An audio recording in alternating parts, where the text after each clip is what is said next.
সরকারি জমিতে নির্মিত অবৈধ স্থাপনা উচ্ছেদ অভিযান চালিয়েছে কালুখালী উপজেলা প্রশাসন। সোমবার ৯ মার্চ দুপুরে রাজবাড়ীর কালুখালী উপজেলার আর্চ ব্রিজ সংলগ্ন এলাকায় এ উচ্ছেদ অভিযান পরিচালনা করা হয়।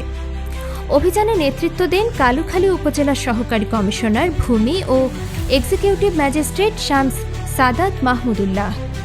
এ সময় আইন শৃঙ্খলা রক্ষায় কালুখালী থানা পুলিশের একটি দল উপস্থিত ছিল।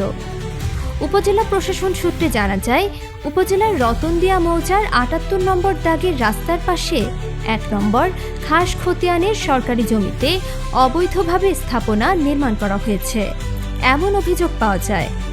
অভিযোগের ভিত্তিতে স্থাপনা নির্মাণকারীকে নোটিশ দেওয়া হলেও তিনি তা অপসারণ না করায় উচ্ছেদ অভিযান পরিচালনা করা হয়।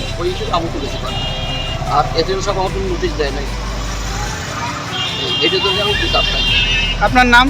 আমার নাম মোহাম্মদ আলী মিধা। এখানে ঘর ছিল কার কাছে? আবুল ইসলাম। অভিযান শেষে সাংবাদিকদের সঙ্গে আলাপকালে সহকারী কমিশনার ভূমি শামস সাদাত মাহমুদুল্লাহ বলেন, আমাদের কালুখালী উপজেলার রতনদিয়ার মৌজা, এখানে ৭৮ নম্বর দাগ, যেটা রাস্তার পাশের জমি, এগুলোকে আমরা নয়নজুলি শ্রেণী বলি। ৭৮ নম্বর দাগ ১ নম্বর খাস খতিয়ান।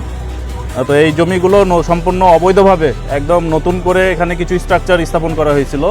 এই অবৈধ স্থাপনা আমরা চোখে পড়া মাত্রই যারা বানিয়েছে তাদেরকে নোটিশ দিয়েছিলাম। মৌখিকভাবে 2 সপ্তাহ টাইম দেওয়া হয়েছিল। প্রথমে 2 দিন টাইম, 3 দিন টাইম, এভাবে 2 সপ্তাহ গড়িয়ে গেছে।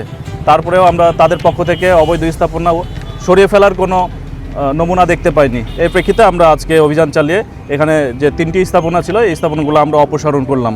আমাদের উপজেলা যত খাস জমি অবৈধভাবে দখল করা হচ্ছে বা নতুন করে স্থাপনা নির্মাণ করা হচ্ছে, এগুলোর বিরুদ্ধে উপজেলা প্রশাসনের পক্ষ থেকে নিয়মিত অভিযান পরিচালনা করা হবে। আপনাদের সকলের সহযোগিতা কামনা করছি। ধন্যবাদ।